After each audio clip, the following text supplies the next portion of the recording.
Hey everybody, welcome to the DPRG Robot Builders Night Virtual. We're having an informal meeting, I guess, tonight. We don't have any of the normal moderators. Paul is on the road. I don't know where Doug is tonight, so I'll sort of fill in a little bit and help get the meeting going. Housekeeping, I don't have anything from the list, so I guess we will just carry on with our presentations and projects, whatever we have for updates, and then do a roundtable, see if there's any questions or anybody's got a topic to present. So Ray, you want to kick it off? Sure. Okay, so this was one of the platforms that I've been working on. It's I had my previous platform for 6CAN. It actually started out in 2015, so it's like 9 years old now. Anyway, wanted to update it. This has, a better frame. It's made out of make block.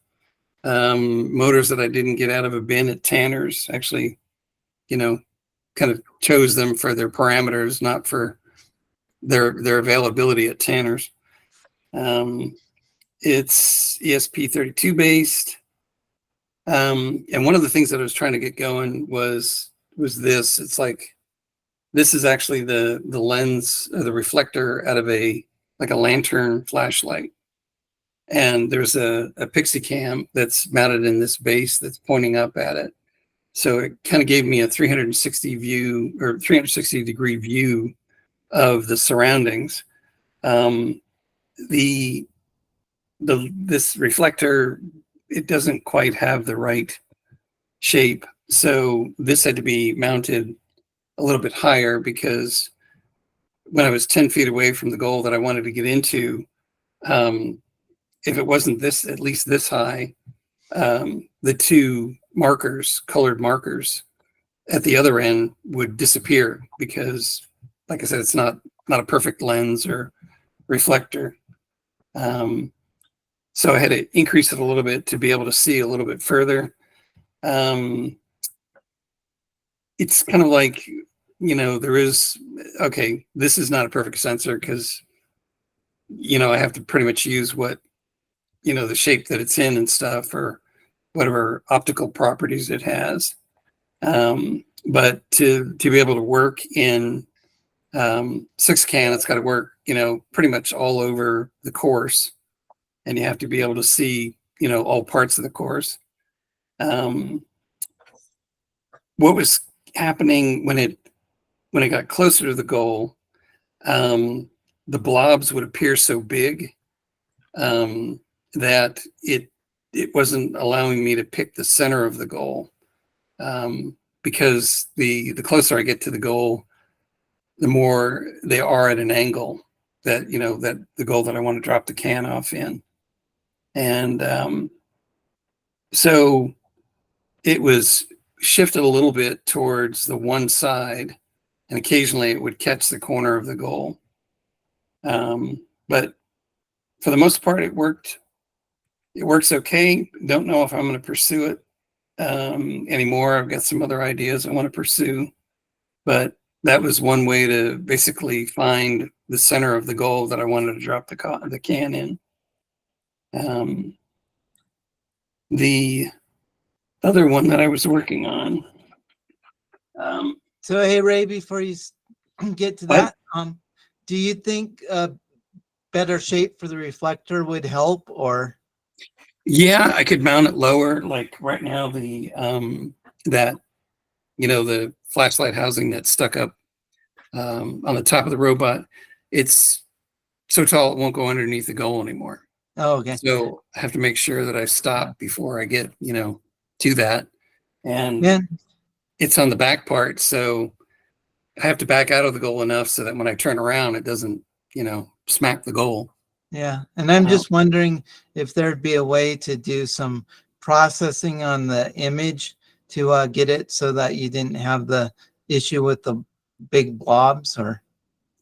I don't know. Yeah, I really haven't had that much time to work on it. Okay.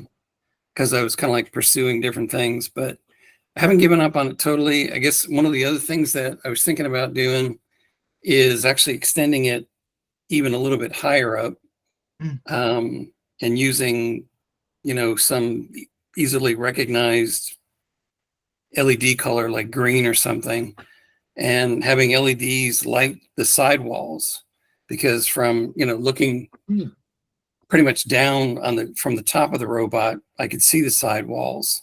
And I might be able to use, blob detection to say, okay, those are the two sidewalls, and I could, position myself that way. Yeah. Of course, I'm just thinking of other options, and maybe just get one of those 360-degree cameras. Yeah, they're pretty expensive though. I haven't found one that, it seems like, I don't know, 360 and above, for pricing. Yeah. It's like if I had infinite time to explore all these things, that'd be great, but I don't. Right. So anyway, this is the Max Pi board, and you can get a dual camera setup for it. And initially I thought it was like a stereo camera, but it's actually a camera multiplexer. So you can still only look at one camera at a time. You can switch very quickly between the two, but it's not like a dual camera setup. So, but that could be interesting as well, as far as, switching back and forth between two cameras to. We'll go back where I grabbed it from. To be able to do kind of the similar thing, to be able to see the two colored markers at the goal that I want to drop the can off in. And the other thing that I experimented with,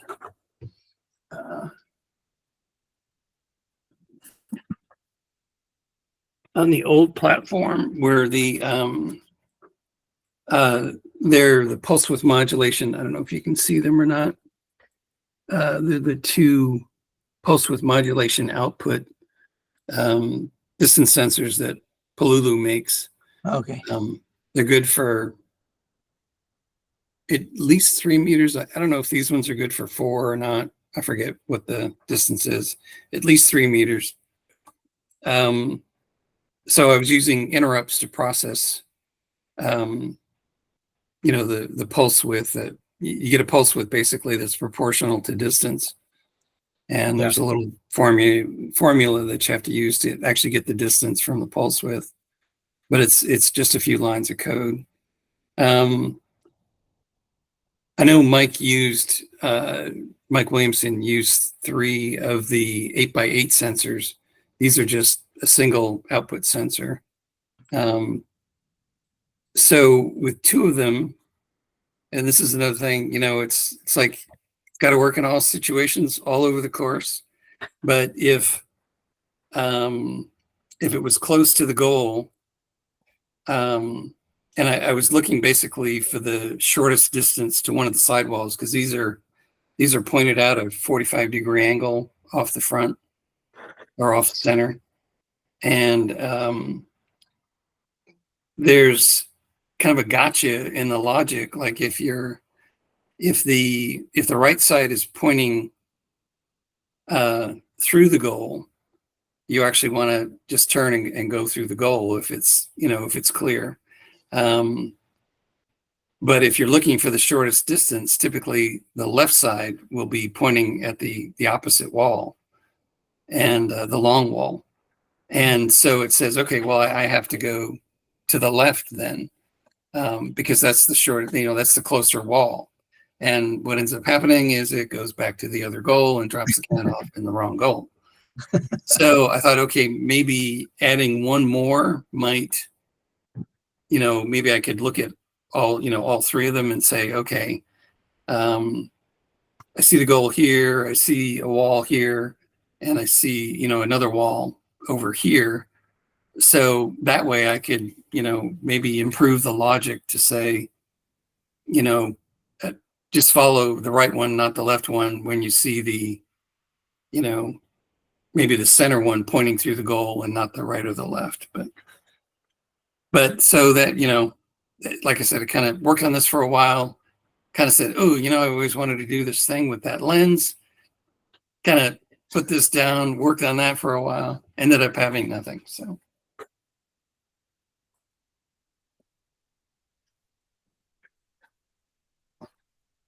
Anyway. And then there's the compressed air cannon. Did that get anywhere? Say that again. The compressed air cannon. Oh yeah, that's another platform that's been sitting here for a while. Okay.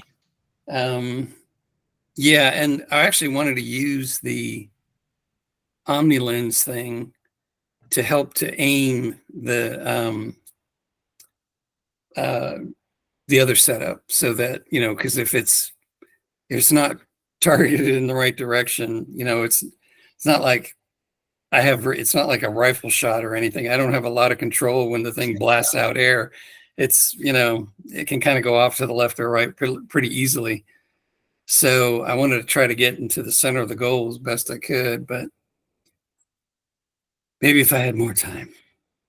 So, but yeah, that's another one that I want to pursue, because if I don't have to go back and forth between, the cans and the goal, if I can just do like one pass and clear all the cans out in one pass, then my time should be a lot shorter. So,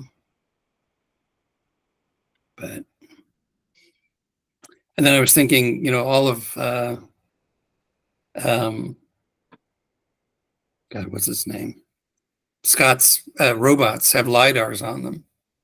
And I took a look at my Nito LiDAR that, we were looking at like several years ago. And the rubber band that drives, between the motor and the head, it was in like 3 pieces. Just, I guess it just deteriorated, and, it's kind of like, no. So that thing is, I don't even know if you can get rubber, the belts or the rubber bands or whatever they're called for that thing.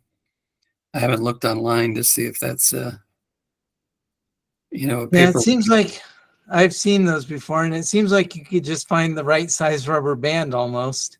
Oh, seriously? Yeah, it's pretty long though. And it's Yeah, like it's a round belt, almost like an O-ring. okay. Yeah, I haven't looked at it in a while, but Yeah. I don't know if the newer ones, do your, Chris, you've got several LiDARs, don't you? Do the newer ones even have belts? Yeah, well, it won't be all that round, but you got some TPU, you find a distance, you got a 3D printer. yeah. Yeah. Well, yeah, that might be a thing. Yeah. This one, I don't know what it has internally. I don't think it has a belt. I mean, it's, it's round, it's symmetric. This is the A2, the second generation of RP LiDAR. It's not even a new one, right? It's already old. Yeah. And I don't think it has a belt. Oh, okay. Yeah, that'd But be cool. those with a belt, I was just on AliExpress the other day. This first generation, the one with the belt, you can get those now for $10. Whoa. Oh, the whole LiDAR? Now, I don't know if it comes with specs, you might be on your own, but I have seen those belt-driven ones, like the original, like from the Nito robots that people used to remove them in the RP LiDAR Generation 1, $10. Oh, wow.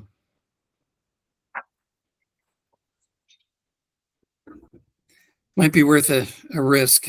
See if it actually does work or something. So, but yeah, it's, I don't know. That's kind of my thing. I've got a lot of bright ideas, but just not enough time to pursue them all. So, but anyway, that's all I had. Thanks, Ray. Sure.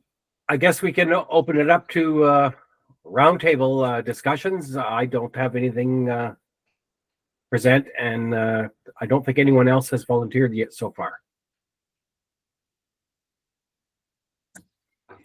Anybody out there?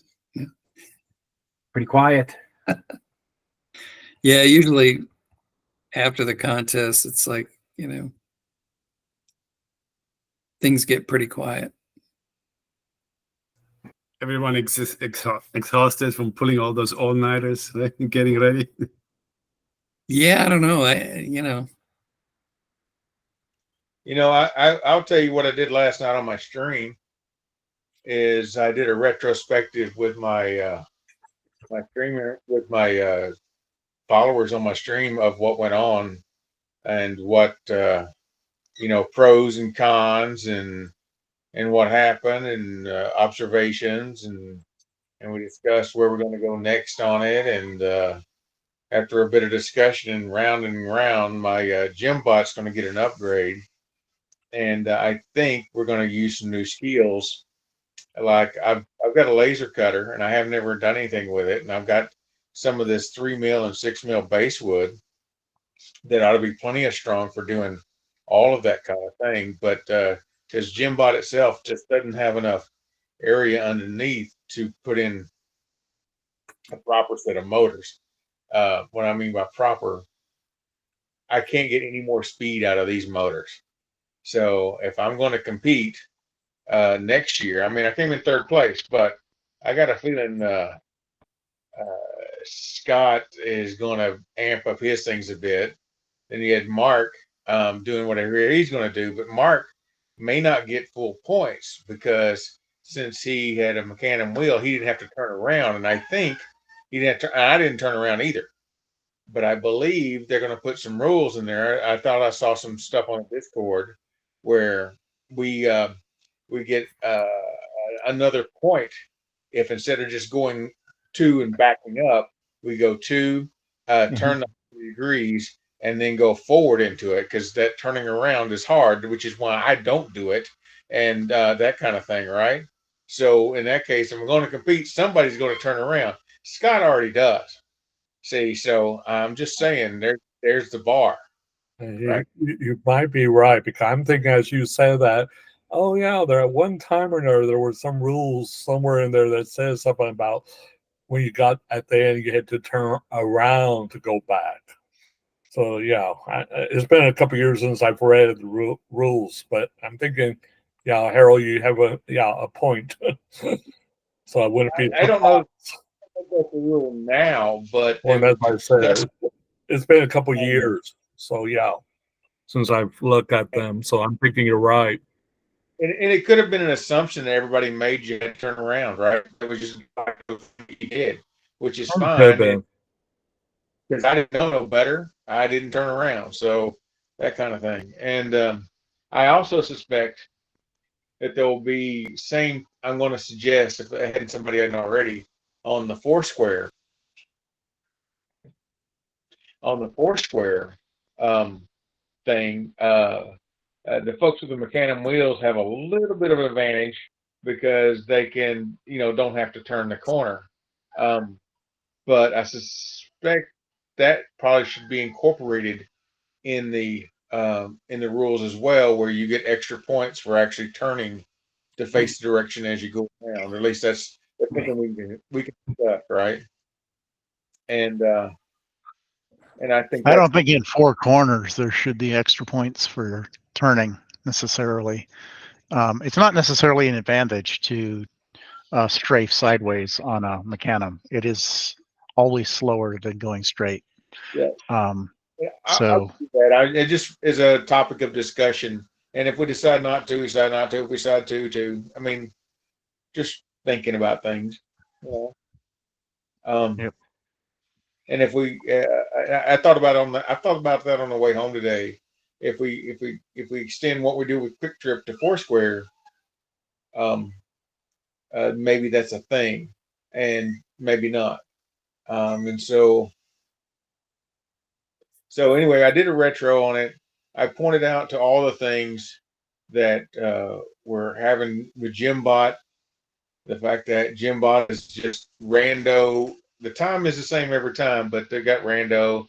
Maybe we get bigger wheels, or go a little faster. But if you really do it, we need to get faster motors. And how's that going to work? And then I got into HugoBot, and thank you very much, Karim, for pointing me to some places. One of the things it said in there is, whatever you do, don't do this, and that's exactly what we did. and when we were coding it up, because it was a naive implementation of handling the wheels of the macadam wheels. And so we talked about several things there, how we're going to make that better and address it. And we're going to try to solve the hardware problems with software by doing the actual right kind of software instead of hacking it together and that kind of stuff. And that was really good last night on the stream to talk through all that stuff with some other folks, even though they have to type back to me or Mr. Bighead speak to me. At least I was getting feedback and people were voicing stuff. It's the power of duck debugging, which, you explain it to the duck, explain it to me like I'm a 5-year-old kind of stuff, which is a duck, goes a long way. If you never taken that approach to problem solving, if you need somebody to be a duck and just listen to you go on about whatever it is you want to go on about, explain your problem to me, all you got to do is call me up or talk to me and we can get online somewhere or whatever. I'm more than happy to be anybody's duck that needs a duck. Pretty non-judgmental on most things, because if anything, Karim got up and said, took a look at my robot and like 0.2 of a second ago, it's wrong. And I'm like, what? It can't be wrong. I got offended by that a little bit, actually. And it indeed was wrong. And he was exactly right. And it's because somebody else, I've been looking at my robot so long. And one time that it was right, but because of changes and things and stuff, me not paying attention, now it's wrong. And because I've been looking at it for so long, I didn't realize that. And no wonder I had problems doing that. Yeah, that's exactly what I'm referring to. Thanks for putting a link in there. And, so I'm making an offer as well. Anybody needs a duck, I'm happy to be your duck. Either we can do it on my stream, which is cool, or I can invite you to my stream, which would even be cool because everybody likes to solve problems. Or I do it anytime you want, maybe in the middle of the day, depending on what's going on, my schedule's going on. Yeah, right now I'm watching a bunch of kitties run around. They're 4 weeks old tomorrow, and there's got some serious spasmo kitty going on. Yeah. Anyway, that's what I'm doing right now.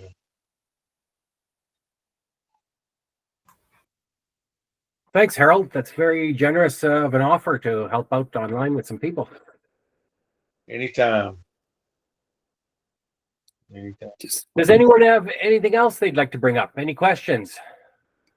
Trouble they've been having that they need to bounce some ideas off of?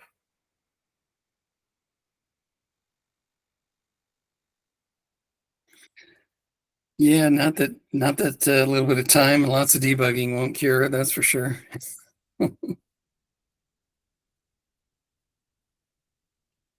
Harold's working on an autonomous bot right there. Exactly. So are you fostering cats, Harold, or what? Well, that's Mama Kitty right there.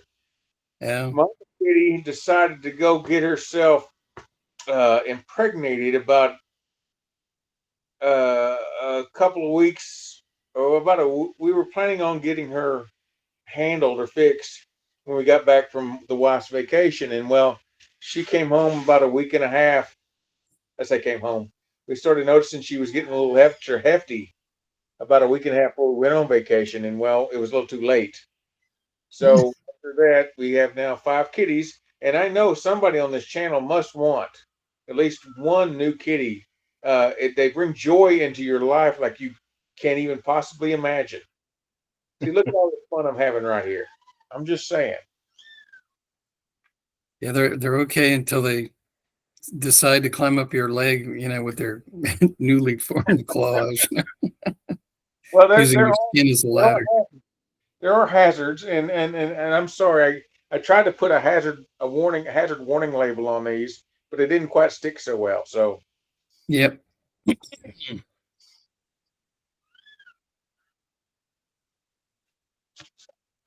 that right there is K1.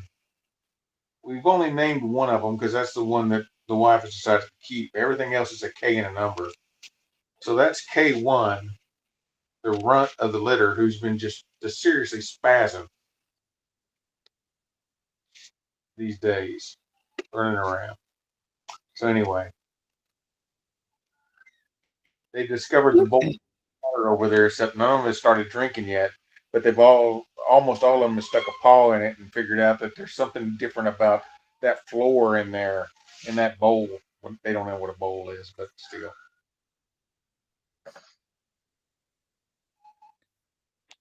Okay. Anyway, Well, guys, if there's nothing left, I guess we're going to call it. Sure. We'll go for a Okay. longer one next time. Short and sweet. Good night, guys. Okay. See you Night. next week, guys. All right.